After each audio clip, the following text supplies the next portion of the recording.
భాగ్యనగర వాసులకు అచ్చమైన సంక్రాంతి సంబరాల అనుభూతిని Madhapur శిల్పారామంలో కలిగించనున్నారు.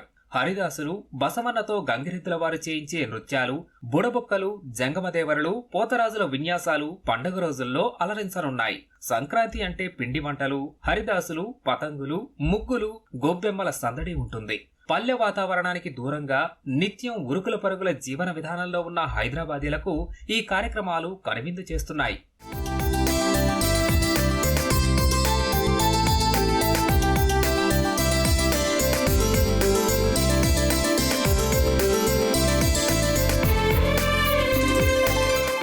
Shilparamam arts, crafts and cultural society ఆధ్వర్యంలో ఈ నెల 8 నుంచి 17 వరకు జరుగుతున్న సాంస్కృతిక కార్యక్రమాల్లో భాగంగా సంక్రాంతి సంబరాలు నిర్వహిస్తున్నారు. ఇందుకోసం రాజమహేంద్రవరం నుంచి కళాకారులను తీసుకొచ్చారు. శిల్పారామంలోని పల్లె వాతావరణాన్ని తలపించే సెట్లో ఈ కార్యక్రమాలు నిర్వహిస్తున్నారు. బసవన్నల ఆటలు, హరిదాసుల కీర్తనలు, కళాకారుల ప్రదర్శనలు అలరిస్తున్నాయి.